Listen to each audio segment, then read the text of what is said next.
Evolutionary Hardcore 2.0 coming your way up to episode 126. We're rolling right along. Today we're talking about old school physiques that I've always impressed historically by Euro Pharma.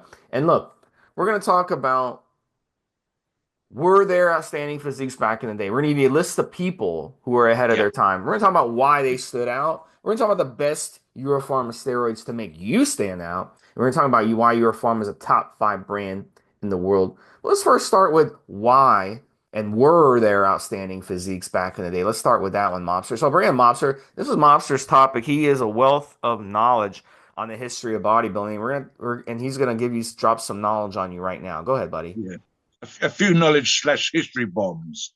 So there's an idea sometimes, and I'm sure Steve and I have both been guilty of this when we first came into the sport. There's an idea, especially when you're younger, Steve, that our time is the best time. Our time is ahead of the game. I see history books and occasionally history type pages on Facebook talking about quote unquote lost technologies, lost architecture.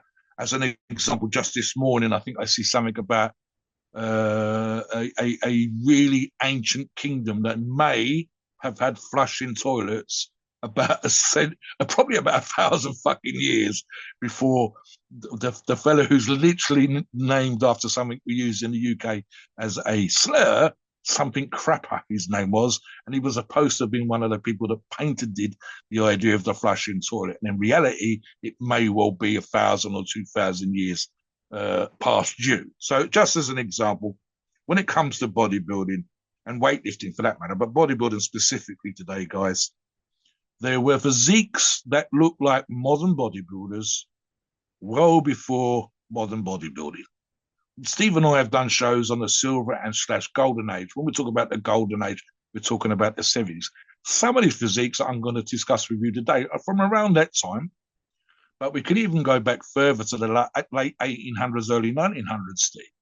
I've got books, and I think 1900, 1901. So 124, 123 years old as we do this show in 2024. And Steve and I have actually read the same book by Eugene Sandow, and he's one of the physiques we're going to discuss today. And I'm going to talk about some of the physiques, Indian bodybuilders that were in there. You would not believe their abdominal development. You just wouldn't fucking fathom their physiques. And you go, how the fuck is this physique in a book from like 1906, 1907, Steve? It's just crazy. One of the other bodybuilders we're going to get into, we're going to talk about why they stood out. When we talk about physiques that were too vascular for their time, too ripped, people just wasn't used to that. They wanted their physiques. Even now, there's an argument for this as well, Steve. They wanted them to look like the artistic marble sculptures that we see in museums, the Farnacy Hercules, David, Apollo, Hercules, etc., all these kind of physiques, Zeus, and some. I mean, some of them are big, heavy, muscular motherfuckers, no doubt about it. But they would be, in modern terms, smooth. They were definitely big, muscular people, as whoever the fuck modelled for those artists, plus the artist's imagination, was a big, muscular motherfucker. Undoubtedly, maybe literally, maybe just someone that carved stone themselves, works in a quarry or a blacksmith or whatever else, and these people pose for the artist, and these are the physiques. And for the longest time in bodybuilding, certainly what we might call loosely termed modern bodybuilding, say 1930 onwards, those were the standards by which people judged. And even today, the general public still knows what a physique looks like based on the art that they've seen in sculptures in museums and so on and so forth. But every so often, back in the day, you would have physiques that were like, what the fuck is this? Like a science experiment. And the judges didn't know what to do with them. They literally got Vince Garondo, that we're going to talk about, was too fucking vascular, knew how to pose. Why were these bodybuilders ahead of the time? Why did they stand out? And I think part of the argument, Steve, especially, is even if you relate to them in modern terms, they still stood out from the rest of the lineup, from the rest of the people that were being judged. There were silly things. I'll give you an example, Steve, of how people were judged. I've got magazines from the 1950s. I've got stuff from before that. And in the modern Miss Universe competition, so not bodybuilding, they still do an element of the judging based on the way that the woman speaks and how she presents herself and what she's going to do if she wins the Miss Universe title. In other words, they're judging her on her character, not on her ass, not on her boobs, not on the way she's put her hair up, how beautiful physically she is to look at, but literally on how she's going to go out there and work with children and do stuff for charity. Okay, almost slightly tongue-in-cheek pun the way that the ladies will say what they're going to do, and it's almost like sort of a thing that they all say. So there are 1950s bodybuilding competitions. I'm thinking of the NABA universe and even the Mr. America. There are pictures from the Mr. America competition where they interviewed.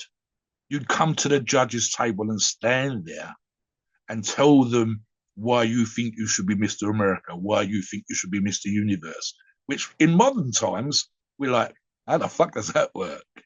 And we might judge them on whether they've got dodgy criminal records or something, Steve. Are they going to represent my brand? Are they going to represent the Mr. Olympia brand? All this kind of stuff. So there could have been great physiques that were ahead of their time, winning, except they didn't quite fit into these other criteria. So there's little bits and pieces. But for us, and for the purposes of this podcast, it's going to be based on the physique, how they looked. And there are literally, and we're going to talk about specifically the whys and wherefores, but there are literally people that were modern looking physiques 20 or 30 years ago, 40, 50 years ago, and definitely way ahead of their peers in terms of how they presented themselves, the aesthetics, the vascularity, the separation, and so on and so forth. There are a bunch of magazines, and again, I'm thinking in the Mr. Universe, early Mr. Olympia competition, Steve, and every so often, those same magazines talking about Larry Scott's and Arnold Schwarzenegger and whatever else will occasionally show you some Canadian freak you'd never heard of, or some Russian person. I think Olev Anas, something like that, who was ripped the fuck. Looked like Arnold Schwarzenegger at his absolute most muscular, about 10 years before Arnold was his most muscular. And simply because he couldn't come from Russia to America to compete for various reasons at that time, may well have done incredibly well had he done so. So yeah, definitely physiques out there that we would look at them and think they were from now, Steve. Just that the photograph's been played around with. It's black and white. It's sepia toned. That's got to be a modern bodybuilder. They've taken Chris Bumstead and they've done something to the photograph. No, these physiques were sometimes 80 or 90 years ahead of their time. So what do you think about the idea of physiques that stood out back in the day before we talk about who and the why and the wherefores? So yeah, you had some really good physiques that stood out back in the day. We can go back to the Roman and Greek times even, as you were saying. I mean, they knew what a muscular physique was all about. I mean, you had stories of people running in battles. They'd have to run miles and miles and miles and miles to deliver messages ahead of the advancing troops. Oh my God, there's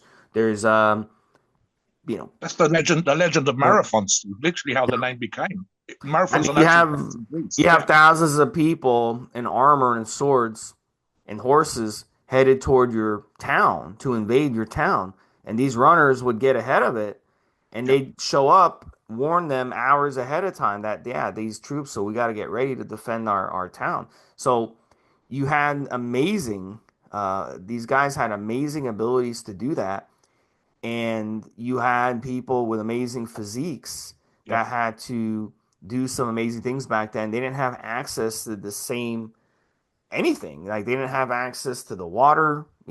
Just open your faucet and water comes out. They didn't have No, access to no, food. exactly. No protein Yeah, powders, no yeah, steroids. yeah. Supplements, steroids, and everything. So like and another thing too. I can make the argument the other way, and a lot of things with the old school physiques, what we saw versus reality, a lot has changed. Like today, you can walk into a franchise gym, and you'll see any time you can go in there in the morning, you go there in the afternoon, during the rush, especially during the rush time after work, and see some amazing physiques.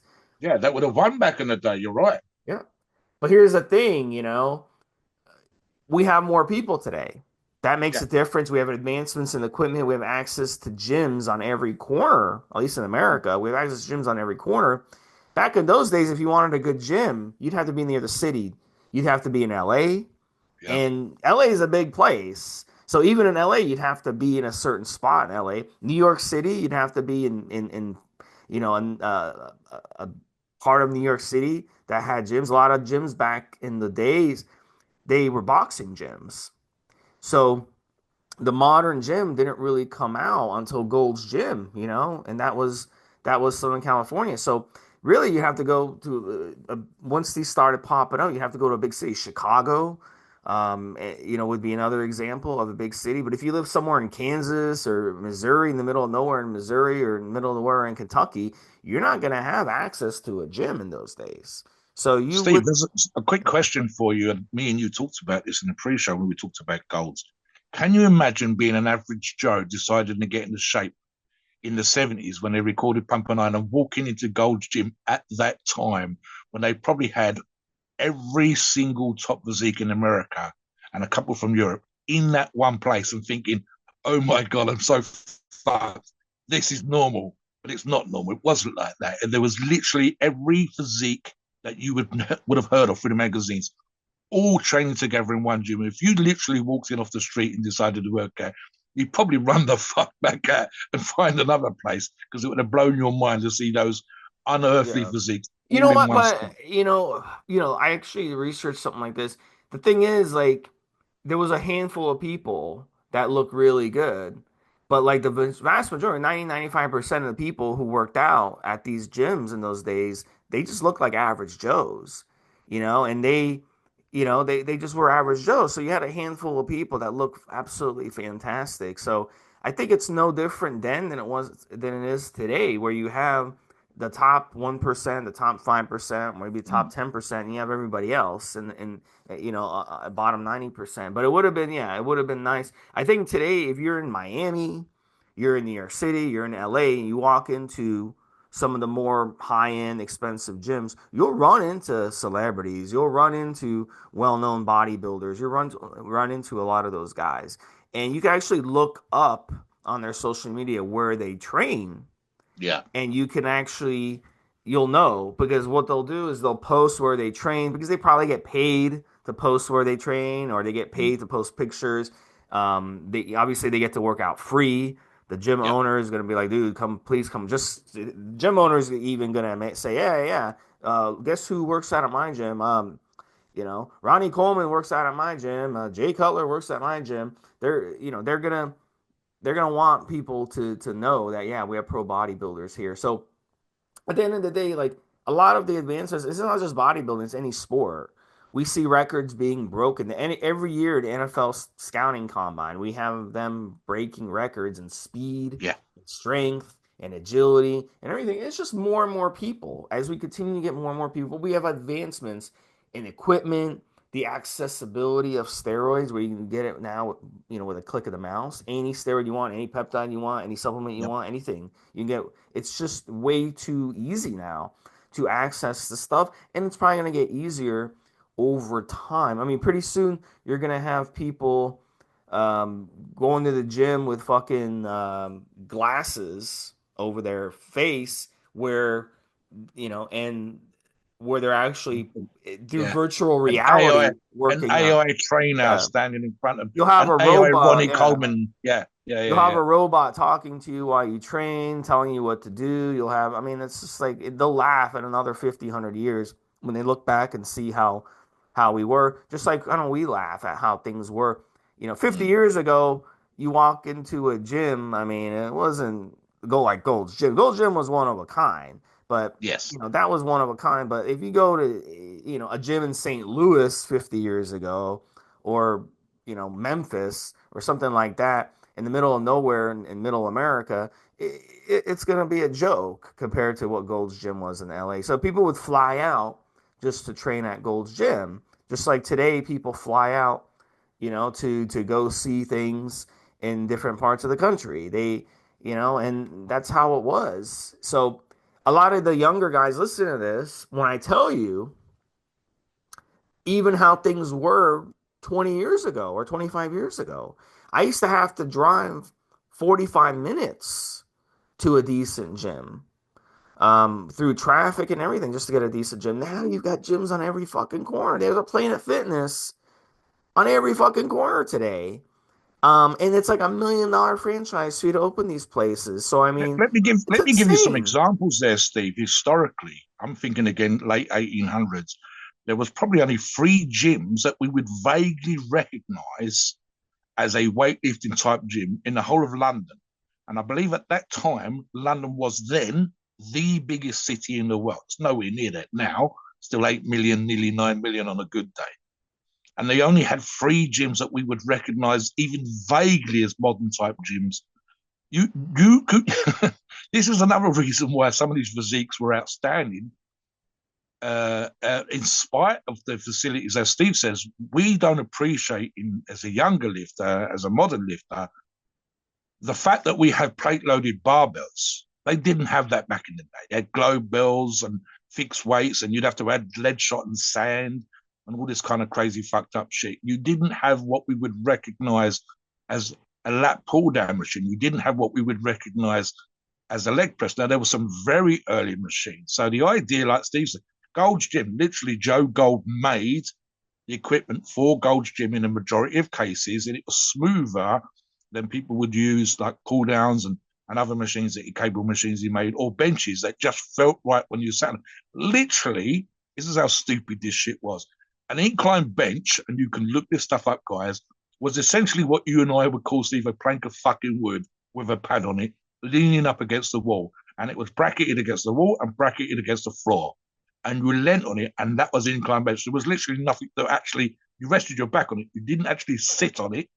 So if you didn't hold yourself in position, you'd slide the fuck down.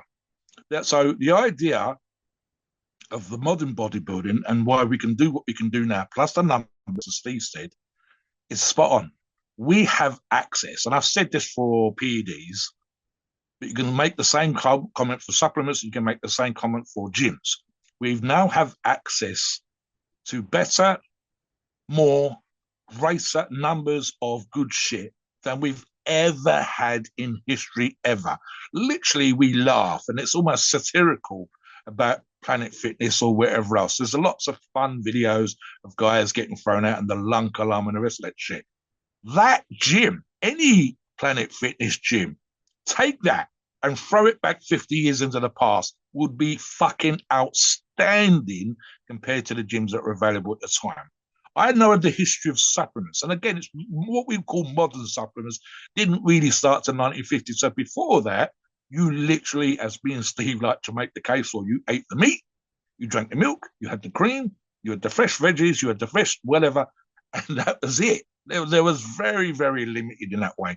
So the idea that some of these physiques even existed then versus now, it's the reason. It's just this. It's just you can't get your head around it. By some of the early supplements, Steve, were foul, and I mean foul tasted, not chicken or whatever.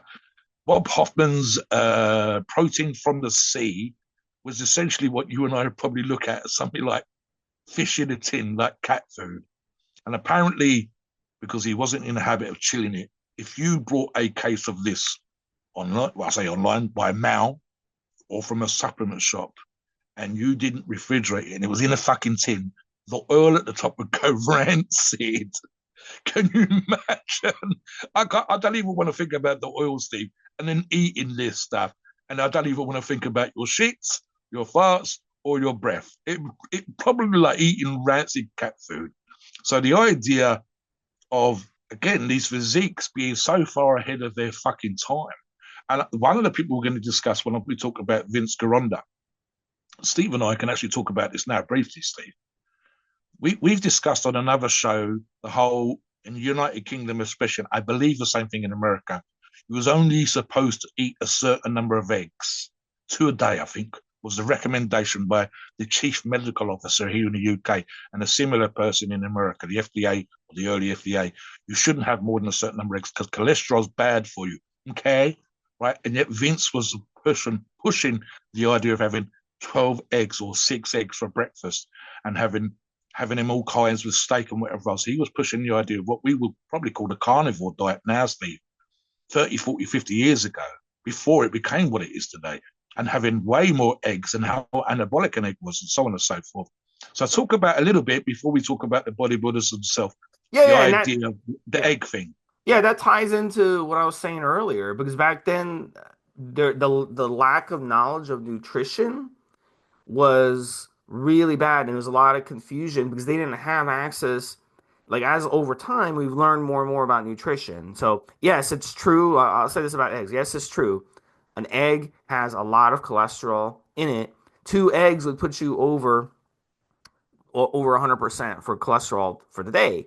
But that doesn't necessarily mean just because something has cholesterol that you put it in your body and it's going to cause your cholesterol levels to be off. So, good Yeah, quality, humane friendly raised eggs with the yeah, chickens are free to go outside, be in the sun, get those vitamins from the sun, pick up worms off the ground and seeds off the ground. Those are healthy eggs, and those aren't going to cause. I guarantee you, if your diet is clean and you eat 4 eggs a day or 6 eggs a day, your yeah. cholesterol levels will be perfectly fine.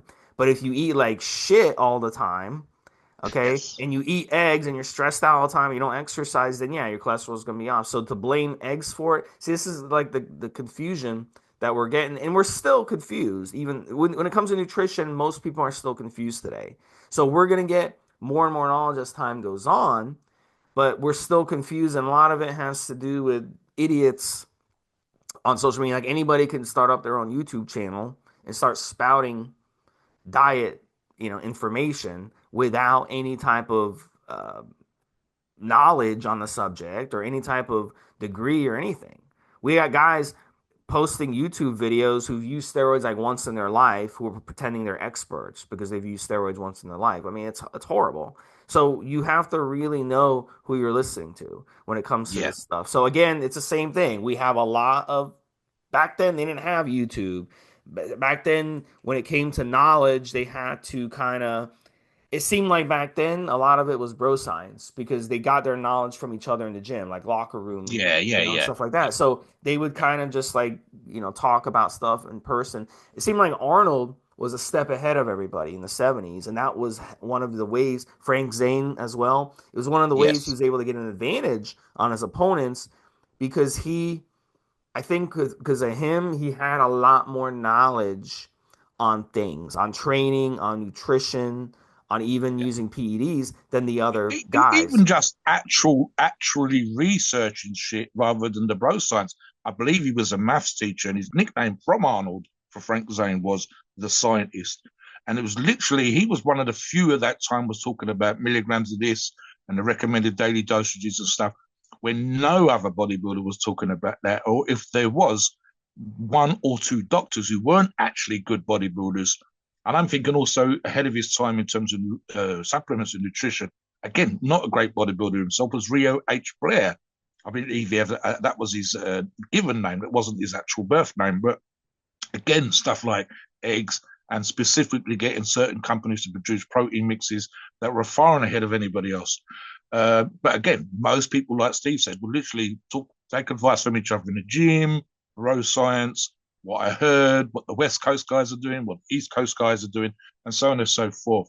So I want to move on now, Steve, to specifics. So we talked about Vince a little bit with his thing on eggs, and Vince is again one of those physiques that there's literally a photograph I've seen of him standing in a classic Vince pose, vascular, ripped, tiny waist, literally accentuating the taper, knowing how to present himself when the other guys would literally, honestly, some of the poses I've seen from the less stellar parts of the lineup, they looked weird and contrived versus those that knew how to present their physique. So we're going to talk about another one of those as well. And Vince Garonda was definitely ahead of the time with his thoughts on nutrition. An absolute, I wouldn't want him as a neighbour, Dave. I think he was a bit of a prick in terms of how he went. You had to be on side. If he wasn't on side, he wasn't very nice to be about, and may have had, as he by his own admission, issues with the grape, meaning he enjoyed more than one glass of wine and would come across that. But nevertheless, his physique at some point was probably 20, 30 years ahead of everybody else, that people just didn't know what to do with him. Now, someone that Steve and I discussed in the pre-show, and we touched upon briefly earlier on, was Eugene Sandow, aka Sandow. Right, literally, people knew him by his last name, and ironically, it's not his real name. But that's by the by. At some point, a millionaire, when a millionaire was a big fucking deal, the equivalent of 100, $200 million today, Steve, trained the king, never mind princes or whatever else, literally was to the court of St. James, meaning the king, had one of those 20, 30, 40, 50 years ahead of their time type gyms and training facilities. Worked, I believe, at some point with the British Army because we wanted to fight yet another war, but the soldiers who were undernourished and underfed as part of modern society weren't strong enough to pick up the actual cannon shells that were being done. So he presented a training program. And the thing of it is, which what Steve and I was talking about earlier on, was the terms of his physique, because that's the focus of today. I would argue, Steve, that he knew how to present himself. He knew how to manipulate publicity. I think we're talking in terms of his physique. Again, I've got books from the late 1800s, early 1900s. So his biggest time will probably be 1890 to about 1906, 1907. So well over 100 years ago. And some of the bodybuilders, what we would call physiques of the day, would do what's called cabinet work. And I mean literally a cabinet. I think they were covering themselves in alum powder, something like this, Steve, and they would pose in classical statue type poses. The light would go off, they'd change the pose, and they'd come back. Sometimes it was a double act, more often than not, it was a single act. And in terms of abs and veins and calves and this kind of stuff, you wasn't really getting it. You were still getting the Greek and Italian type sculpture type poses and physiques. Sandow looked like a very, very good modern bodybuilder. Perhaps not as ripped and shredded as we would like to see on stage, but he had the full fuck, everything was going on. And more than that, the awareness of how to present himself, doing what we would see as muscular type poses. People pay silly money for these, I think they're called cabinet photographs. The original shit goes for hundreds and hundreds of dollars. You can buy repros for $25, $30, but the original shit, silver halide, I think they are, go for crazy money. $500 is not uncommon. And again, this shit was collectible. So it was like the Modern Bodybuilder magazine before the Modern Bodybuilder magazine came along, which of course is now gone. And people were swapping these pictures, buying them, collecting them. They would dress up with top hat and towels and go to see his show. And he wasn't even arguably, Steve, the strongest man, although he claimed to be the strongest man in the world, Britain, whatever, and even had a court case over it. But he knew how to present himself and sell himself. And Steve and I have touched on this with the modern bodybuilder. One person, which we're going to mention in a minute, didn't come across a certain particular way, which we're going to talk about why, in spite of his physique. The modern bodybuilder, as we said, needs to understand social media. They need to understand sponsorship. They need to understand literally to talk to what we call the media. That's news, TV, cinema, whatever. You need to know whether that's you driving around in a sports car that's sponsored by a local sports car company that sells these things, or the clothes that you wear if you get invited onto a chat show, or if you've still got a magazine that you can feature in, making sure the negative shit's not there, being okay with reporters and so on. We've talked about how some physiques have been absolutely fucking amazing, but they can't really talk like Steve and I do on his podcast. It's like getting blood out of a stone to get them to tell you what they do. And it's for the writer, or in our case, the show host, to work with this person, make them comfortable, and get them to come across in a certain way. Amazing physique, shit talking, doesn't know how to get sponsorship, does no business, no whatever else. Sandow had everything going on. There's literally, Steve, at some point, and he actually got fucked with this, he decided to produce a Sandow Coca, literally a nighttime drink. And unfortunately, there were several big name UK companies which still exist, Cadbury's being one, who fucked him by literally buying up all the raw materials so he couldn't buy this product. So he was literally trying to produce a drink that everyone in the UK would have at night time and with his name on it. I think it was even Sandow cigars. You can still buy Sandow tokens for the Coca that I've mentioned already, and so on and so forth. So he was a modern marketer before these things existed. He was above and beyond all the rest of the athletes, regardless of how muscular or strong they was. Stage, he would literally, if a challenge was on stage, he would go to these theatres dressed normally in a suit. He almost looked like normal, but then he'd take the suit off and blow the minds of the audience because he was ahead of his time. And then his business aspect was what we would recognize now. He was a Joe Weider of his day, Steve, but with himself as the physique, himself as the athlete. And so above and beyond anybody else for that time, literally to the magazines that I've talked about, the books that Steve and I have both read, and even if you guys look him up, the physique, you might argue that that would certainly be, in terms of the Mystery Olympia, a physique that you guys would be proud of right now before you get on stage and look to be what we would call a competitive physique. So definitely, what do you think about Eugene before we talk about a couple of the others, Steve? I actually learned about Eugene and a lot of these guys, like Atlas and Steve Reeves, these guys, because in the Gold's Gym, they used to have, I don't know if they still do this in Gold's Gym. Some of the Gold's Gyms that I've been to recently, I didn't see this. But they used to have a wall, Yes, they um, still do. Yeah, they do. Yeah, and they'd have a pioneers of bodybuilding. The first yes, one was Eugene Sandow, and they have yeah, the dates where he was in his peak form, and they had all the way across. They had Arnold up there. They had the different pioneers of bodybuilding throughout history, and it was always motivating just to go there in between sets and just take a look at those guys going across. You know, Charles Atlas and Steve Reeves and these guys, and they had nice posing shots of them, and it was kind of cool to see that, and it went back 100 years to Eugene Sandow. So, from there, I was like, look, let me look up Eugene Sandow a little bit. His book, as Mobster said, if you want to go check out his book, you can probably go down to the library in town and check out his book and see if it's there. Maybe go talk to the librarian there and see if his book is there, or you can just buy it on Amazon. But it is a fascinating little book where you can go through. It's like a black and white book where he has yeah. different exercises, and it was a yeah, he was definitely the one. And a lot of his exercises, a lot of it was core work, a lot of it was body weight exercises, sit ups, push ups, pull ups, stuff like that. But he also incorporated, uh, you know, uh, free weights, and he would use these really weird looking dumbbells that And look like, yeah, I've got a couple of those here. He had the mail order stuff for the man in the street with wooden dumbbells, and the idea was that you would grip them very hard, as well as the grip type dumbbells, which I've got here. And the idea was also is isometric. So you're doing the, say, bicep curl or a press, but at the same time, you're squeezing this wooden dumbbell, the metal grip dumbbell, as hard as possible. So the idea is that, in fact, if you try this for yourself, guys, you will tense the muscle that's being worked, the bicep, the shoulder muscle, whatever else, actually slightly more. So let's get into a few more, Steve. Let's touch on two right straight away. Steve Reeves and John Grimek.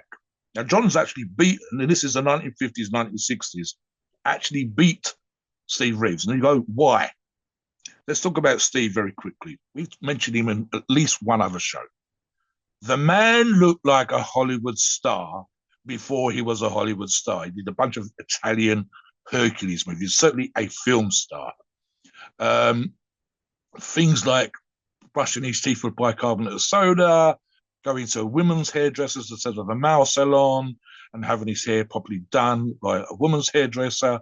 There are photographs of him walking topless, no shirt, no vest, whatever else, down a beach with this fantastic fucking tan. Again, it's a black and white picture, wearing slacks. And these are genuine photographs of women looking over their shoulder going, who the fuck is that? In a nice way, Steve. He looked like that sculptural Hercules type stuff that he ended up doing in the movies.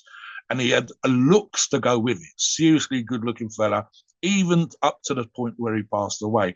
There is a page, which I'm a member of on Facebook. I believe I can get maybe 100 plus likes for a picture of a cat, 20 likes for a picture of me lifting some fucking weight. You go on, I think I've had like 500 likes in a fucking day for some old photographs that's not been seen by the other members of this page. And there are some on there. One of the most expensive items in my collection, when I got it, which was given to me for free, was worth $400, and it's in poor condition. but it's signed by Steve. I think in now, and if it was in good condition, would probably be worth $1,000, and it was probably only $30 when it came out. He still has his fans from that time because of how he looked, and again, it was that care that he took. Now, John beat him. Why did John beat him? John did not have that look. He was not a arguable film star type look. But John arguably was ahead of his time because John Grimek, again, 1950s, 1960s, only passed away, I'm going to say late 1990s, early 2000s. And I've seen him, and his wife did a speech at one of the things that events that I attended. He knew, like Sandow, how to pose. In addition to which, he was an athlete, an actual strength athlete, bodybuilder, and weightlifter. Steve Reeves was not. And so the idea, like I said earlier on, you can come on stage, and if there was a tiebreaker, and I believe at one competition there was, John could do some sort of muscle juggling, what we would call modern muscle posing type stuff, wriggling his pecs, etc., etc. But he also knew how to do the artistic poses. And so arguably that combination, and again, with the modern bodybuilder in mind, both of them had great skin tone and they took special care to take the care of their skin. John wasn't handsome as Steve Reeves, didn't have that magnificent mane of hair to be working with, etc., etc., and certainly wasn't a film star, as I said just now, but was able to present himself, work with the audience, understood what it was involved. And in fact, Steve, he ended up being editor and wrote a bunch of stuff for one of Hoffman's magazines, I believe, Early Muscular Developments and Strength and Health magazines. So again, probably better than Steve, knew how to work the crowd, knew how the nature of the business, and was a capable and decent writer when Steve Reeves was not. So Steve looked the part, but John Grimek was the part. Now, one more, and this guy should arguably, and I believe Larry Scott beat him in the. You and I did a show recently when we talked about the very early Mr. Olympia competition, and there is a photograph of Larry wearing a crown that is one that Joe Weider's presenting to him. I think there might even be a fucking scepter in there somewhere, Steve. The thing with a diamond on the top, obviously not real diamond. And the person that arguably the audience thought should have won and was more muscular in modern terms, great most arms in front, most muscular type physique, was Harold Paul. Larry again worked his hair, worked his teeth, had a great tan, and knew how to present himself. Harold would be what we would call recognized as a modern muscular physique. Literally the most muscular was probably his best pose. But unfortunately, Harold suffered from a couple of things that rarely gets mentioned in history books. You can find the occasional hint. He had a bit of a wonky eye, which was modern times Steve would have been worked on surgically, fixed very easily. And he also had, bless him, I believe he was a stutter or a lisp. You got this fantastic physique, literally 20, 30 years, and probably 5, 10 years ahead of where Larry was, even though Larry had made some fantastic changes to physique from relatively skinny to this Mr. Olympia physique. Harold was kind of there already, but you couldn't put Harold on the microphone. You couldn't have him go to a supplement store and present your products. And modern reporters, never mind now, then, would have probably focused on the fact that there's this cross-eyed, lisping professional bodybuilder when modern bodybuilding of that time was struggling against the whole homosexual guys that should be working, kind of stuff. And Harold, unfortunately, kind of represented that without even meaning to represent that. And so the negativity that would have come with his amazing physique would have focused on things that were not physique related, which is a bit of a shame. But he definitely was ahead of his time. And the last one to touch upon, and I don't know the names of these guys, but again, this is, you can find repo copies of the book by Eugene said, I think Life is Movement, Steve. There are Amazon does reproductions of these books. In the book, there are, I think, a bunch of pages in the middle of the book where they've got these tiny little Indian bodybuilders, and their waist. Indian bodybuilders at that time were not big. So let's say the biggest was 150 pounds. The waist looks like it's 19 inches or 18 inches with abs, with psoriasis, with vascularity, perhaps not the roundness, etc., that we would want in a modern bodybuilder. But if you took that Indian physique from India and you took it to America or you took it to the UK, they would be an absolute freak of fucking nature because there was no one else that looked like that. Not even Eugene Sandow, arguably thicker waisted. He did not have that tiny, tiny waist. His little late 1800s, early 1900s Indian bodybuilders had. And Indian bodybuilding, that would be the tiniest niche at that time. A fraction of the population, still probably part of the British Empire or just having left the British Empire. And the fact of the matter is, I think there was Sumatran, Bali, and Indonesia, and certainly India, bodybuilders of that time that we would go, oh my fucking God, look at the tiny waist, look at the flaring lats. Now, again, very small relative to the average population, even then, but of his physique, with the taper, with the shape, the everything, that was at least arguably 50 years ahead of his time, Steve. So I want to talk about now, before we talk about PEDs and Euro Pharma briefly, why they stood out. So in spite, as Steve said earlier on, of the inaccessibility to modern gym and supplements and even drugs, there was some argument for some of the drugs early 1900s, and we know that through even ancient history, athletes have always looked for an edge. But some of this has to be genetic. The Indian guys, especially, God knows what they were eating, Steve. But and again, you will stand out. If your genetics are absolutely fucking amazing, you will stand out. The hopeful part, and I think the other thing very quickly, is the presentation that I've mentioned. And also, as I mentioned with Sandow, knowing how to make money from how you looked. That is something that modern bodybuilders kind of do a lot better than the bodybuilders of old. You were lucky here in the UK when I first came into the sport, late 70s, early 80s, Steve. Modern bodybuilding then, you were lucky if you had an article in your local paper, and very, very lucky if you got your name into a national newspaper. But nearly everybody had a proper day job. They were not making money outside. A few managed to own a gym, a few would get some free supplements, but it was not hundreds of thousands of dollars. It was, they didn't even think in the way of making money from their physiques. So some of these early guys like Eugene thought how to make money from their physiques. They had managers, as he did. They had people that were mentored them and then took it further themselves, but they knew how to present themselves. They knew how to work with the then media, the newspapers. They knew then how to buy products that could be sold to the man in the high streets, the gentleman, etc., etc., etc. And again, wasn't embarrassed to present themselves at certain very important VIP type events by making an effort to dress incredibly well and then get presented to princes and kings and heads of state and politicians and so on and so forth in a way that the modern bodybuilder barely touches upon. So you need to understand that they were there. Training wise, Steve, what worked then works now.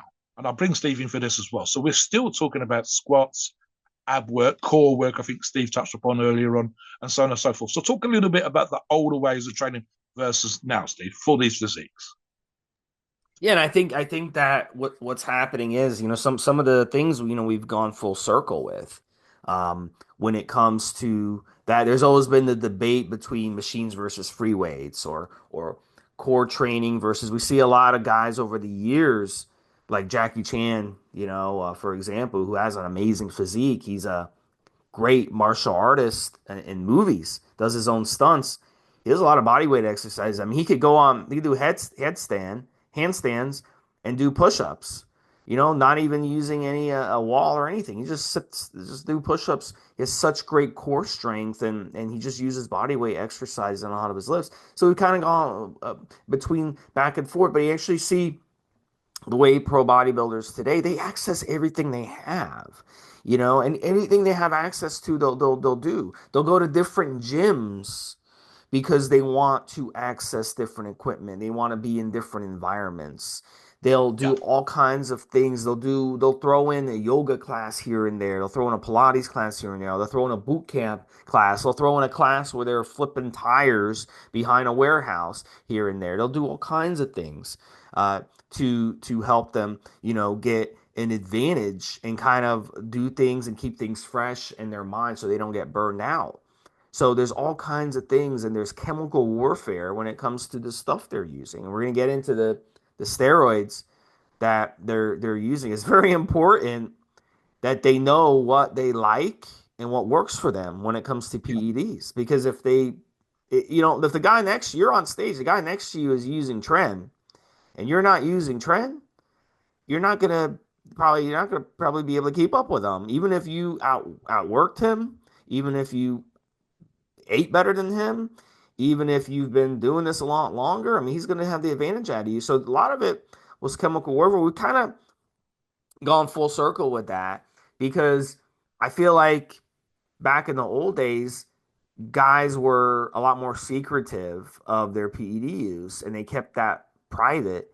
So there Yeah. wasn't that amount of, you know, like birds chirping, the birdies weren't talking to each other. Now it's become more acceptable to be open about your steroid use, and people are finding out what they're using through autopsies and through the reports that show the gear that they're using. We know that they're using grams of gear because of the autopsy numbers that are coming out. Yeah. Yeah. So we know what they're using. And in pro bodybuilders, we had a pro bodybuilder who was on the forum. He was a daily contributor on the forum, Monstro, and he used to post his Cycles. Yeah. his cycles. So we know what they're using. And if Yeah. Yeah. he's Yeah. using that, then we can kind of extrapolate that guys at a higher level are probably using even more Yeah, stuff. Steve, we've matched the human gene. We have peptides that they never had access to back in the day. They barely understood the idea or concept of peptides.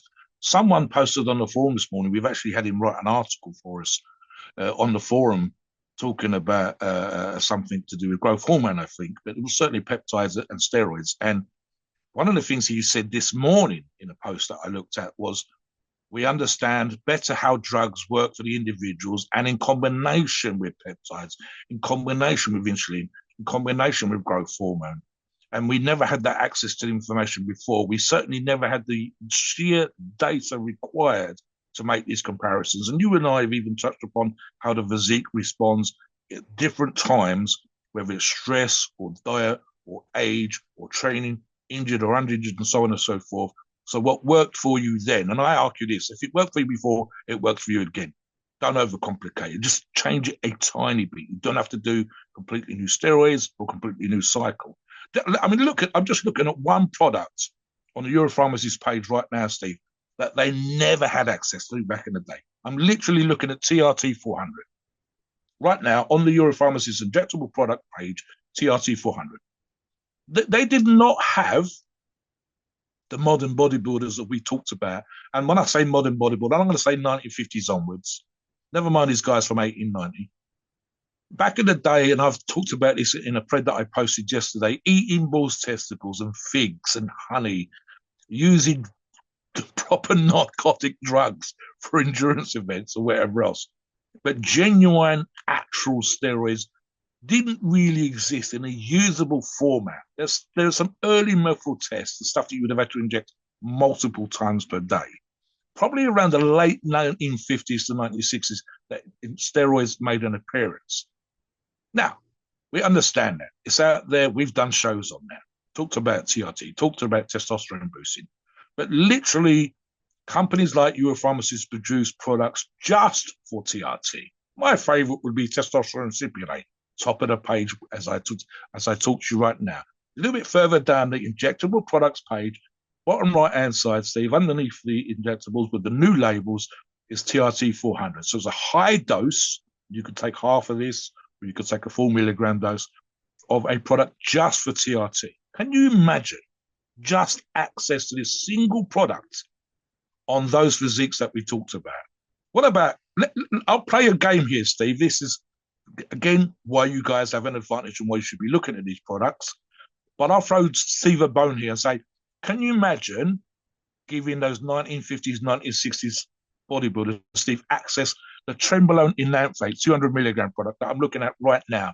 What fucking Yeah. physiques were we I seeing think then? I think they'd be a lot more ripped because back in those days they ate a lot less food and their food was all free of chemicals and additives and all this other junk, the refined oils that we have today. And we see bodybuilders, even pro bodybuilders, post some pictures of them going to restaurants and them even getting fast food here and there. And those refined oils, guess where they go? They go straight to your fucking arteries, you know? So they go straight to both inside your arteries and outside your arteries. So those guys in those days, they would have had way better heart health because they didn't have Yep. those artery clogging foods that were all over the place. Pizza and burgers that are smothered in oil and all this junk food that you know we have access to today. And Here's that's a another one problem. for you, Steve. Let me give you two more examples. I'll give you the first example. I'm looking at two products. They've got a cutting mix, which is 300 milligrams, and a rapid cut 350 milligrams. Again, now Steve says, and I agree with him, the train alone, you're looking at more aesthetic, more muscular, more ripped physiques. We so-called cutting mixes and rapid cut type products have only really been a thing in the way that we understand it to be a thing for the last 10 or 15 years. And you're a pharmacist, this is kind of almost a given. I'm also looking at Steve at the blends. So whether we're talking about, I mean, look, we've done shows, and this is again why you guys can have an outstanding physique now using your pharmacist products. Steve and I have done shows when we've just referenced the 1975 Mr. Olympia, Arnold Schwarzenegger, and the Gold Gym Man. We mentioned it earlier in the show. But what did we say on those shows, Steve? How many, they didn't have access to AIs. How many forms of usable testosterone did they have? And then looking, Steve, and I'll bring you in for this, looking at the Euro Pharmacy's products, injectable products page, how much Yeah. more steroids? Just give the listeners some examples So let me of go how over much more some, body fat. yeah, let me go Yeah, over some yeah, bulking, cutting, recomp, and strength options. I'll give you three or four from each category, three, four, or five from each category. So bulking, yeah, yeah, look, yeah. Deca Testosterone Dynamo. I've used it, Mobster's used it. Yes, Amazing if you want to bulk up. Cutting, Primo, Winstrol, Proviron, Equipoise, Turinabol. These are all great cutting options, especially if you're going to eat in a deficit, if you're going to do a lot of fasting, if you're going to do a lot of time restricted eating, really, really want to shred up, avoid the junk food.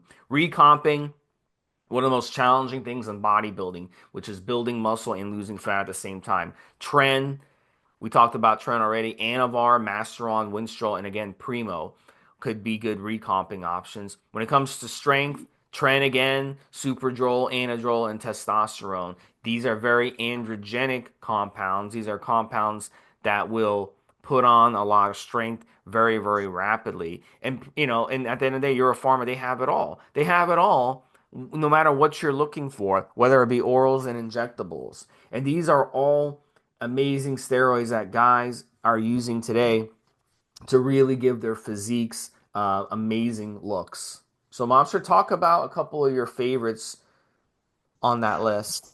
well, I'm looking right now, Steve, again at the bottom of the page, a test 400 and a test 500. Now, regular listeners will know that I used to be kind of like not too keen on the idea of the 400 plus milligram type products.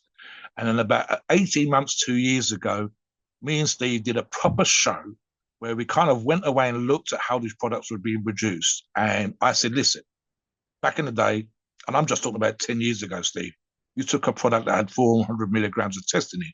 And they've even quoted the late Rich Piana in this regard, saying, why would you do it if the pharmaceutical companies don't do it? But the reality was, back in the day, it hurt like a bitch. You'd have crystallization, the product would crash. And then you were like, okay, well, why the fuck am I going to use something that hurts for me to inject, that I've got to reheat every single time, and so on and so forth? And then 8, 9, 10 years ago, companies like Europharmacies started to produce high dose per milligram type products. Guys, I've literally looked this week, and one of the resellers is selling a product for the same price as the standard dosing. So you can buy a 250 or a 500 and they're the same damn price for the sale right now. So you need to look out for these things. The products that are being produced now, high dose products being produced like the Test 400, like the S500, there's almost no one getting post-injection pain. They're way more stable. The oils that are used are better than 10, 15, 20 years ago. So again, I'm just talking about that time scale, Stephen, the availability of products that A, 1950s, 1960s, they never had at all. They didn't have AIs and all the ancillaries that, again, you can get from Euro pharmacies.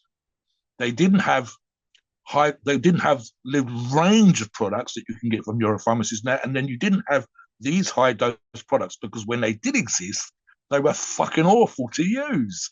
People ended up buying the high doses and having to find the oil online and dilute it, or they could only use a small amount at a time. And now you can literally buy this, as I just said, for almost the same price. I think it's exactly the same price on the sale right now on one of their reseller sites. Use half a mil instead of a mil, get the same fucking kick that you would from the standardized products, and there's no sting, there's no post-injection pain, very little crystallization and crashing, unless you're fucking an arse and you leave it out in the cold weather or something, Steve. So literally just accessibility. Companies like Euro Pharmacies again, and I'm just going to go to the top of the page here, look at the tab, Steve. Peptides now that we didn't have 5, 10 years ago at all. They didn't fucking exist. SARMs now that have literally come on gangbusters when my buddies at the gym, Euro Pharmacies SARMs are amongst the best in the industry, literally not available 5 or 10 years ago. Barely known about 5 or 10 years ago. We were just about looking at the studies that were available, and now pretty much every company, including Euro Pharmacies, has great SARMs. And what about finally, Steve, before we talk about Euro Pharmacies himself, you and I did a show when we talked about the poor quality and how fake the growth hormone used to be versus now. Touch on that, Steve, before we talk about Euro Pharmacies. Oh, absolutely. And that's one of the other things too. Growth hormone, you really back, I would say even 15, 20 years ago, you got growth hormone. You have to run 4, 5, 6 IUs just to get 1 or 2 IUs out of it because it was so underdosed and low quality. So today you can just literally go and buy from Euro Pharma and you get growth hormone. You take 2 IUs, it's 2 IUs. I mean, it's as good as the stuff that you're going to overpay for going to an anti-aging clinic. So they have access to everything. Their products have been vetted, as Mobster said. We know that they're legitimate. They have great customer service. They have great shipping. They have everything you could possibly need on cycle, off cycle. My gosh, it's gotten easier as it's gotten easier and easier to get Yeah, steroids, more easier than ever. So we're really blessed today to have access to these products because it wasn't the case before. So Europharma has really modernized and revolutionized the entire industry because of that. So you really have to give them credit for that for sure. let me talk about one thing. I don't normally bring this up. I normally talk about a bunch of other aspects, and we want to make the show slightly different. So one of the things we talked about when we said about Euro Pharmacy's innovation, whether they've tried and experimented with the 15 mil vials, how very quickly they've dealt with any customer issues, how they're constantly redesigning products so it looks better and better and better year on year. They're listening to their customers all the time. So on the Euro Pharmacies page, I said to Steve, one of the things they talked about was, and I think this is out there, it's an industry standard thing now, Steve, where I would expect every company to do this, but Euro Pharmacies has been doing this for a very long time. The oils, the fillers, the powders, etc., the oils in the injectables and the fillers and the powders that are used in their oral products are pharmaceutical standard products. We have seen in the less than stellar companies, and one or two of these still exist, UGLs that we shall not name and shame. Where I think one of the Oz Forum members mentioned this the other day that had tried a product and realized that the oil was essentially something he was allergic to. And if you are the worst example I can think of this, Steve, before we finish the show, was one company using peanut oil. This is just a few years ago. So all companies, including Euro Pharmacies, are now using almost almost brilliantly clear oils, so that the only reason you get any color in your product is because of the actual steroid that's been added to the oil. They use the least allergic in terms of the overall response to the population oil they can possibly use. The fillers are the same. For example, I'm just looking at the pages, Steve, starch and PVP. In other words, fillers that people won't have a problem with digesting, won't give them gas, etc., etc. And just as an example, and I'll read this out before we finish the show, Steve. They're solely pharmaceutical grade hormone raw materials using EP injectable line manufacturing process. And they reference this by saying provided only by official and certified pharmaceutical manufacturers. In other words, we're not talking about some cheap ass Chinese fucking raw guys that you can buy on AliExpress or whatever.